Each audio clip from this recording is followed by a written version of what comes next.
The strange thing about losing a house is how quiet the morning after can be. No alarms. No doors closing. Just the faint smell of smoke still hanging in the cool Texas air like a memory that refuses to leave. I remember standing there at sunrise, boots sinking slightly into damp grass, staring at what used to be my home. 12 hours earlier, it had been a 2-story cedar house at the end of Willowbrook Lane, the kind with a wraparound porch and wind chimes that sang every time a breeze rolled through the valley. Now it was a blackened outline against the pale sky, a skeleton of beams and stone chimney rising out of a yard dusted with gray ash. The fire department had packed up before dawn. Their trucks were gone, the hoses rolled tight, the flashing lights replaced by the steady golden glow of early morning. What remained was silence and the faint scent of burnt wood drifting across the cul-de-sac. I bent down near the edge of the driveway and brushed a thin layer of ash off something small half buried in the gravel.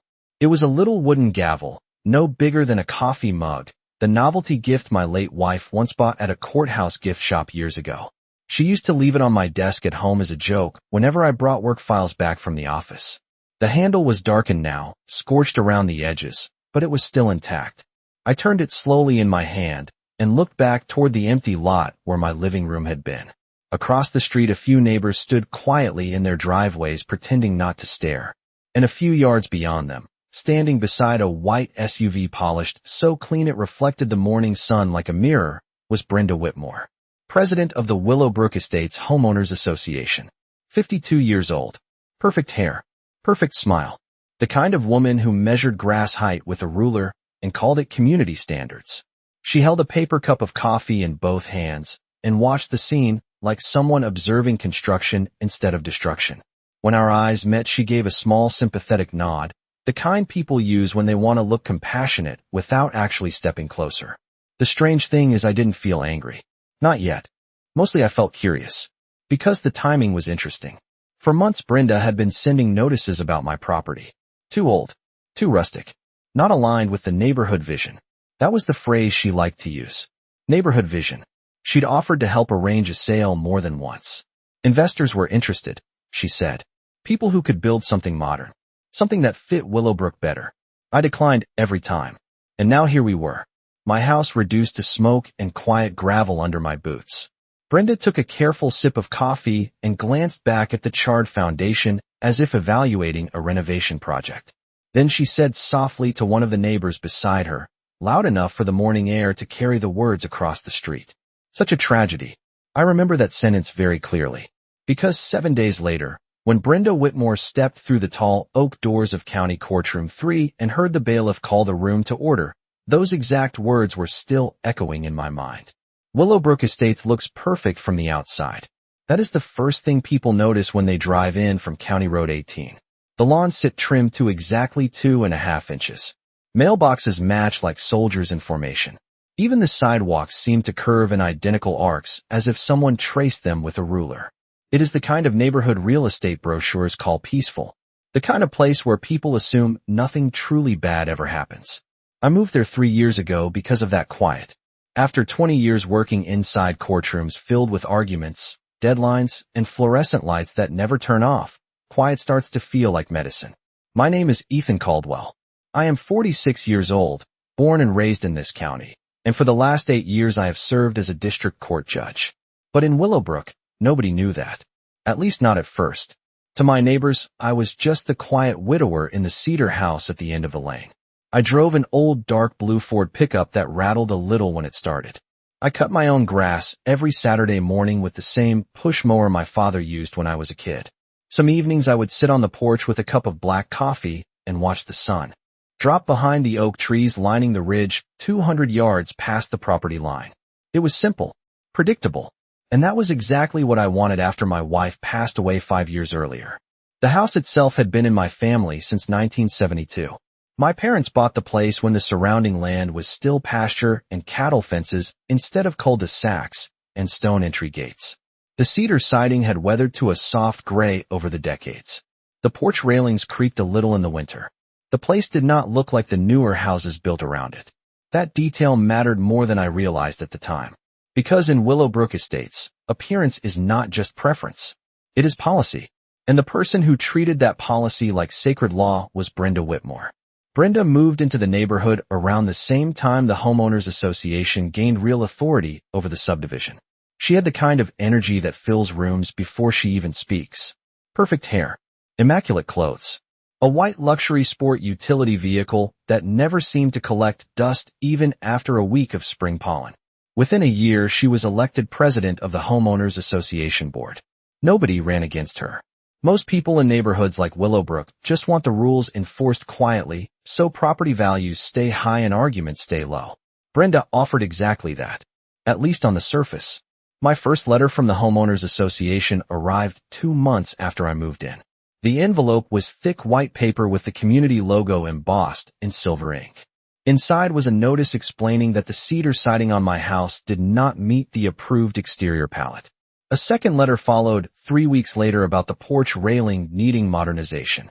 Then another about landscaping standards. Each message used the same careful language. Friendly tone. Firm expectations. Community harmony. I responded politely every time. I explained that the house predated the subdivision by decades and was legally grandfathered under county zoning rules. That answer did not seem to satisfy Brenda Whitmore. In fact, it seemed to make her more interested. Because from that point forward, she began appearing more often near the end of Willowbrook Lane, standing beside that white sport utility vehicle with a clipboard in hand, studying my old cedar house the way a developer studies land they have not acquired. Yet, Brenda Whitmore did not start with threats. People like her never do. They begin with smiles, committees, and very polite paperwork. The first time she walked up my driveway in person was on a mild Saturday morning in early spring. The smell of fresh-cut grass drifted through the neighborhood, and someone down the street was washing a car, the hiss of a garden hose echoing off the quiet houses. I was tightening a loose porch board with a cordless drill when I heard the crunch of gravel behind me.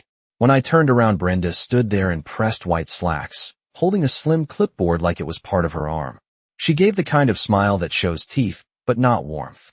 "Mr. Caldwell," she said, her voice smooth and careful. "I just wanted to introduce myself properly. As president of the Willowbrook Estates Homeowners Association, I try to keep communication friendly with every resident." I wiped the sawdust off my hands and nodded. She stepped onto the porch and slowly looked around as if she were inspecting a historic building that might be demolished later. The cedar beams, the wind chimes hanging near the corner post, the rocking chair that had belonged to my father. "It is a charming house," she said finally, drawing out the word charming the way someone might describe an antique store in a small town. "But you probably realize it does not quite match the architectural vision of the community." I told her the house had been standing there long before Willowbrook Estates was ever planned. She already knew that. I could see it in the way her eyes moved across the siding and the old stone steps. She was not learning anything new. She was measuring it. A week later, another letter arrived. Then another. Each one described a different violation according to the association handbook. Paint color inconsistency, landscaping irregularity, porch structure classification. The language grew more technical each time, as if someone were trying to build a paper trail brick by brick. I kept every letter in a neat stack inside a drawer in my kitchen, not because I was worried, because habits from years in a courtroom do not disappear just because you move into a quiet neighborhood. Documentation matters. Brenda also began hosting more homeowners meetings that spring. I never attended, but neighbors occasionally mentioned them. When we passed each other by the mailboxes, apparently my house had become a topic of discussion more than once. Some residents thought it added character to the street. Others agreed with Brenda that it looked outdated beside the newer homes. That word again, outdated. One evening near sunset, I saw Brenda standing near the edge of my property line talking with a man in a navy sport coat. They studied the house for several minutes while pointing toward the driveway and the yard. When the man left, she walked over to the porch with that same composed smile. "Mr. Caldwell," she said, "some investors in the area are very interested in properties like this. Larger lots, older structures. There could be a generous offer if you ever consider selling." The breeze moved softly through the wind chimes above us, producing a faint hollow melody that echoed across the yard. I looked past her toward the street where the identical houses of Willowbrook Estates sat lined up in perfect rows. Then I shook my head. "This house is not for sale." Brenda nodded slowly as if she expected that answer, but had already prepared for the next move anyway. The smile remained on her face, but something behind her eyes sharpened slightly, like a door quietly closing somewhere deep inside her plans. After that evening, the letters stopped pretending to be friendly. The envelopes still arrived with the same polished community logo in the corner, but the tone inside them shifted from suggestion to compliance.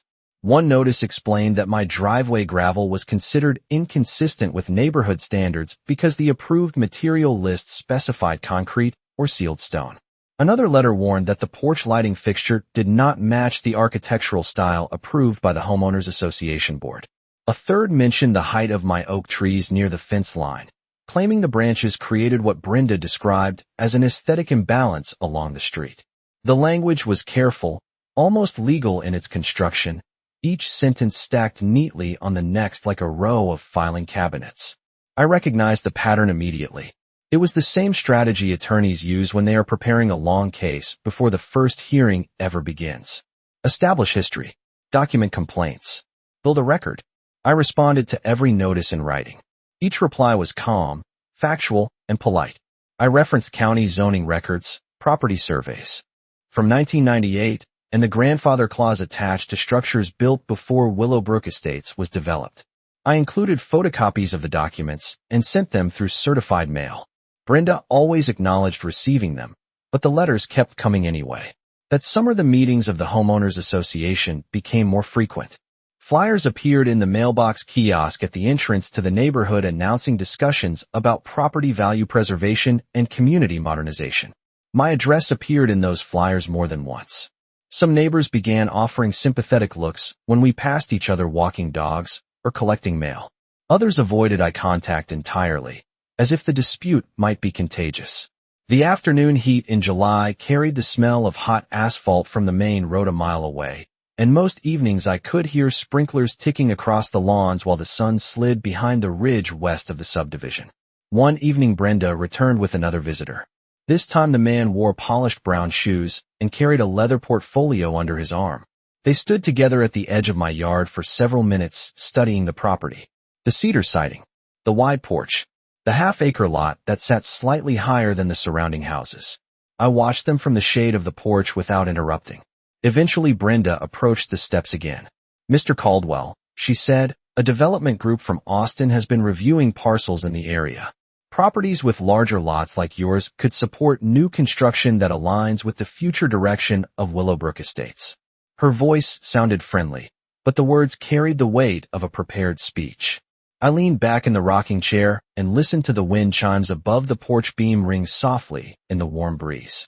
The offer they presented was generous by ordinary standards. Enough to buy a newer house almost anywhere in the county. Brenda waited patiently for an answer. When I finally spoke, my voice was calm. "This property has been in my family for more than 50 years. I am not interested in selling it." For the first time since I met her, the smile on Brenda Whitmore's face hesitated for a fraction of a second. Not gone, just thinner. Then she nodded slowly and closed the leather folder in her hand. "Of course," she said softly. "But neighborhoods change, Mr. Caldwell. And sometimes the community decides what direction that change will take." She turned and walked back toward the street where the white sport utility vehicle waited under the evening sun, leaving the wind chimes swaying gently behind her like a quiet warning. The weeks after that conversation unfolded with the slow, careful rhythm of a chess match where only one player believes the game has already been won. Late August settled over Willowbrook Estates with heavy afternoon heat that made the air shimmer above the sidewalks. Sprinklers ticked across perfectly trimmed lawns every evening at 7 sharp, sending the smell of wet grass drifting down the cul-de-sac. From the outside, nothing about the neighborhood looked unusual, but the letters from the Homeowners Association continued arriving with quiet persistence, each one adding another line to the growing record Brenda Whitmore was building. One notice questioned the age of my roof shingles, even though the inspection report from 2 years earlier clearly stated they were still within compliance. Another letter described the driveway lighting as inconsistent with modern community standards. Then came a longer document outlining potential enforcement procedures if property improvements were not addressed within 90 days. I read each one at the kitchen table under the warm yellow light above the sink, stacking them neatly beside the previous envelopes like pieces of evidence waiting for a courtroom that had not yet opened. Years in the legal system teach a person how to recognize strategy long before it becomes obvious to everyone else. Brenda was not trying to win a quick argument. She was creating a paper trail strong enough to justify the next move. One evening near the beginning of September, I noticed something unusual while walking down the porch steps. A dark sedan sat parked along the curb across the street with its engine idling quietly. Two men inside looked toward the house, then backed down at a tablet glowing faintly in the dimming light. Surveyors, I realized a moment later when one of them stepped out and stretched a tape measure along the edge of the property line.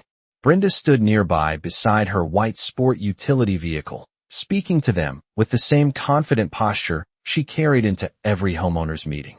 When she noticed me watching from the porch, she offered a small wave, the kind neighbors exchange during casual evening walks. The men packed up their equipment about 20 minutes later and drove away without speaking to me. Brenda remained where she was for another moment, studying the cedar siding of the house as if she were already imagining what might replace it. That night the air carried the faint scent of distant rain from storms passing 30 miles north of the county line. I sat on the porch with a cup of coffee and listened to the wind chimes sway gently above my head. The wood beneath my feet creaked softly, the same sound it had made when my father repaired the boards decades earlier. Some people might call it an old house. To me it sounded like memory. The next morning another envelope arrived in the mailbox kiosk at the entrance of Willowbrook Estates. This one was thicker than the others. Inside was a formal notice requesting a property compliance review by the Homeowners Association Board. The date listed for the review was the following week. I folded the letter carefully and slipped it into the same drawer where the rest were stored. The pattern had become clear now. Pressure from every direction. Documentation stacked high enough to justify the conclusion Brenda had been steering toward since the day she first stepped onto my porch. She believed the house would eventually become too difficult to keep, too expensive to defend, too exhausting to fight. Most people in that position would eventually accept the offer and walk away. Brenda Whitmore was counting on that. What she did not realize yet was that patience works both ways. And sometimes the quiet man sitting on the porch is the one keeping the most careful records of all. The night the house was lost did not begin with sirens or chaos. It began with quiet. The kind of quiet that settles over Willowbrook Estates after 10 o'clock when porch lights glow softly and the only sound is the steady rhythm of sprinklers ticking across manicured lawns. I had fallen asleep in the old recliner beside the living room window, a stack of association letters still sitting on the coffee table where I had been reviewing them earlier. The air carried the faint smell of autumn drifting in through the cracked window screen, and somewhere down the street a dog barked once before everything went still again. When I woke later the room felt different. Warmer somehow, though the thermostat had not changed. I stepped onto the porch in bare feet, and immediately noticed the unusual glow reflecting off the lower branches of the oak tree beside the driveway. Neighbors were already gathering along the sidewalk across the street, their silhouettes lit by emergency lights pulsing faint red and blue against the quiet houses of the cul-de-sac. Firefighters moved with calm precision around what had once been the heart of the cedar house my parents bought more than 50 years earlier. They worked quickly and professionally, the way crews do when they know exactly what to do and exactly how long it will take. No shouting, no panic, just the steady movement of equipment and quiet radio chatter drifting through the cool night air.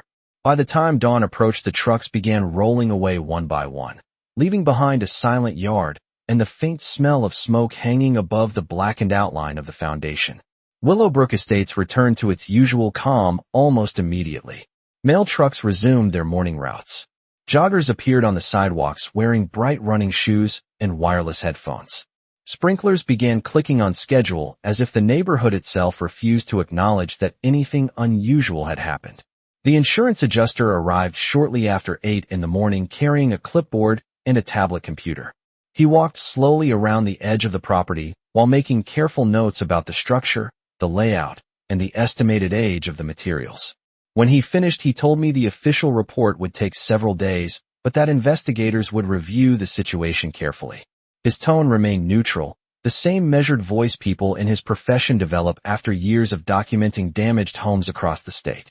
I thanked him and watched his sedan disappear around the corner of Willowbrook Lane. Brenda Whitmore arrived a few minutes later. She stepped out of her white sport utility vehicle holding a paper coffee cup and wearing a soft gray sweater that matched the calm expression on her face. Several neighbors had already gathered again near the sidewalk, quietly discussing what had happened. Brenda walked over slowly and looked across the property where the cedar porch and wind chimes had once stood. "Such a tragedy," she said again, almost exactly the same way she had the night before. The words drifted across the cool morning air as lightly as the steam rising from her coffee cup. She spoke for several minutes with a few residents before turning toward me with a sympathetic smile. "The Homeowners Association will do everything possible to help during this difficult situation," she said gently. "The community may also need to review the condition of the property moving forward, of course, but we can discuss those details later." I nodded politely and watched her return to the driver's seat of the white vehicle parked at the curb. The engine started with a soft hum, and she drove slowly down Willowbrook Lane toward the entrance of the subdivision. I stood there for a long moment listening to the quiet morning sounds of the neighborhood returning to normal, because by that point I already understood something Brenda Whitmore had not yet realized. A week from that morning, she would walk through the tall oak doors of County Courtroom, carrying the same confident smile she wore in every homeowners meeting. And when she looked up toward the bench at the front of the room, she would finally learn exactly who had been living in that old cedar house at the end of Willowbrook Lane all along. I arrived at the courthouse the following Monday a few minutes before 8:30, the same way I had hundreds of mornings before that week. The October air carried the faint scent of fallen leaves across the parking lot, as employees filtered through the glass entrance doors holding paper cups of coffee and thick case folders under their arms. Inside, the familiar sounds of the building settled around me like an old routine. Shoes echoing against polished tile. Clerks speaking quietly behind the reception counter. The distant hum of fluorescent lights warming above the hallways. County Courtroom 3 sat at the end of the corridor beneath a bronze plaque that had hung there longer than most people in Willowbrook Estates had lived in their homes. I stepped into chambers through the side door, set my briefcase on the desk, and reviewed the docket for the morning session. Several civil matters were scheduled first. Property disputes. Contract enforcement. One zoning appeal involving a homeowners association complaint filed the previous week. The case file sat neatly on top of the stack with the name Whitmore listed among the parties involved. At 9 o'clock sharp the courtroom doors opened, and people began taking seats on the wooden benches. Attorneys arranged folders across the counsel tables while the clerk checked attendance for the scheduled hearings. From behind the frosted glass panel of the chamber door, I could hear the quiet rustle of papers and the low murmur of conversation spreading through the room. A few minutes later the bailiff stepped inside. "Court is ready, Your Honor," he said with the same calm tone he used every morning. I nodded once and followed him through the side hallway that led directly to the bench. The door opened, and the bailiff's voice carried clearly across the courtroom. "All rise." The room stood together in a single smooth motion.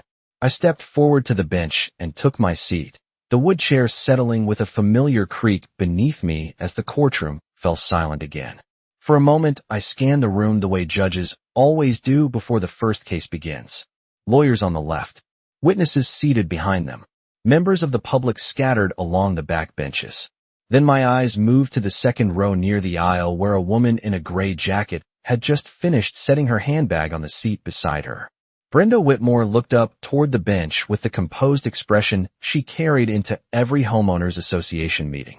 At first her attention remained on the paperwork she had brought with her. Then she glanced upward again, and her expression changed slightly as recognition reached her a fraction of a second later. The shift was small but unmistakable. Her posture straightened. The polite confidence she wore so easily in Willowbrook Estates hesitated for the first time since I had known her. The bailiff called the room to order, and the clerk began reading the docket. Case number 24-183, Property Compliance Review filed by the Willowbrook Estates Homeowners Association. Counsel approached the tables. Papers moved across polished wood surfaces. Brenda remained seated for another second before slowly rising with the others involved in the matter. The courtroom returned to stillness as the first hearing of the morning began, and the quiet realization settled across Brenda Whitmore's face that the man who had lived in that cedar house at the end of Willowbrook Lane had not been just another resident after all. The courtroom stayed quiet for several seconds after the clerk finished reading the case number. That kind of silence happens often in courtrooms, but this one felt different. Not tense, not chaotic, just heavy with realization. Brenda Whitmore stood beside the counsel table with her hands resting lightly on the polished wood surface, her eyes still fixed on the bench. The confident posture she carried in Willowbrook Estates had softened slightly, replaced by the careful stillness people adopt when they suddenly realize the situation is not unfolding the way they expected. Her attorney began organizing documents in front of him, clearing his throat as he prepared to present the Homeowners Association complaint. I listened without interruption while he outlined the case. According to the filing, the association had documented a pattern of structural and aesthetic violations involving the cedar house located at the end of Willowbrook Lane. The request before the court involved authorization for additional compliance actions and the potential reassessment of the property under updated neighborhood development guidelines. The language sounded familiar. I had read versions of those same arguments many times before from the letters Brenda had mailed over the previous year. The attorney finished speaking and stepped back from the table. I looked down at the file in front of me and then back toward the room. The purpose of this hearing, I said calmly, is to determine whether the association's request for compliance review and enforcement action meets the legal standards established under county property law and existing zoning protections. My voice echoed softly across the wood-paneled walls. Several residents from Willowbrook Estates sat in the back row watching quietly, curious about the outcome. I turned one page in the file and continued reviewing the documents submitted by the Homeowners Association. The inspection notices, the compliance warnings, the meeting minutes attached as supporting evidence. Everything had been assembled carefully, methodically. Brenda Whitmore had done exactly what she believed would make her position strong. But documentation has a way of revealing more than the person collecting it sometimes intends. I lifted another sheet from the folder. This document appears to reference a structural condition affecting the property in question, I said. However, the structure referenced here no longer exists. A faint shift moved through the courtroom benches as the observers followed the conversation. Brenda's attorney paused, glancing briefly toward his client before responding. Your Honor, the association believes redevelopment of the parcel may now fall within updated community planning guidelines. I rested my hands on the edge of the bench and looked directly toward the counsel table. Redevelopment decisions must comply with county jurisdiction, I explained, especially when the property involved falls under pre-existing zoning protections established decades before the Homeowners Association itself was formed. Brenda Whitmore remained silent beside her attorney, her expression carefully controlled but noticeably different from the confident smile she once carried on Willowbrook Lane. I closed the folder in front of me and addressed the courtroom again. At this time, the request for enforcement authorization is denied pending further review of jurisdictional authority and the circumstances surrounding the recent property loss. The gavel struck the wood block once, a small sound that echoed clearly through the quiet room. The hearing moved on to the next case listed on the docket, but the shift in the room lingered for several seconds longer. Because in that moment Brenda Whitmore understood something important about courtrooms that homeowners associations often forget. In a neighborhood, meeting the loudest voice sometimes wins. In a courtroom, the facts speak instead. The courtroom emptied slowly after the final case that morning, the steady shuffle of shoes fading down the marble hallway as attorneys gathered their folders and clerks carried stacks of files back toward their offices. By the time I returned to chambers, the building had settled into its usual midday rhythm. Phones ringing in distant offices. The quiet hum of printers. Someone laughing softly near the records desk. From the outside, nothing about the courthouse suggested that a moment of quiet realization had just unfolded inside Courtroom 3. But people who spend enough time inside legal buildings understand that the real consequences of a hearing rarely arrive during the hearing itself. They arrive afterward, when documents are reviewed more closely and timelines begin to line up in ways nobody noticed before. Over the next several days, that process began quietly. The insurance report regarding the loss of the cedar house arrived first, followed by the fire department summary describing the scene investigators had examined on Willowbrook Lane. Nothing in the report used dramatic language. Fire investigators rarely do. They deal in measurements, materials, and timelines rather than speculation. But when those details were compared with the sequence of events surrounding the Homeowners Association complaints, several questions naturally emerged. Questions about timing. Questions about planning discussions that had taken place weeks before the structure was lost. Questions about the sudden interest certain development groups had expressed in that particular half-acre parcel at the end of the cul-de-sac. County officials began requesting additional records from the Homeowners Association Board, including meeting notes, communication logs, and documentation related to the compliance campaign that had been directed at the property over the previous year. Brenda Whitmore remained president of the association during those early days of review, but the tone of Willowbrook Estates had changed in ways even casual observers could notice. Neighbors who once avoided discussing the situation began comparing copies of letters they had received regarding unrelated rule enforcement. Several residents attended the next association meeting with new questions about how decisions had been made. The quiet certainty that once surrounded Brenda Whitmore's leadership no longer felt quite so solid. A few weeks later, I returned to Willowbrook Lane on a cool Saturday morning. The lot looked smaller without the cedar house standing there, but the old stone chimney still rose from the center of the foundation like a marker of the years that had come before the subdivision ever existed. Autumn sunlight filtered through the oak branches overhead, and a light breeze moved across the grass where the porch had once faced the street. I walked slowly along the edge of the property line, listening to the familiar wind rustling through the trees. In time, a new house would stand there, perhaps one that still carried pieces of the old structure within its design. Places change, but memory has a way of anchoring certain ground no matter how many years pass. As I turned back toward the road, I noticed a familiar white sport utility vehicle passing slowly along Willowbrook Lane before disappearing around the corner toward the subdivision entrance. The neighborhood remained quiet again, just as it had the morning after the house was lost. The difference now was understanding. Because some people believe power belongs to whoever speaks the loudest in a homeowners meeting or writes the most letters on official letterhead. But the truth is simpler than that. Real authority does not raise its voice or circle a neighborhood with a clipboard. It waits patiently for the moment when the facts are finally placed on the record and the quiet sound of a gavel reminds everyone that the law speaks last.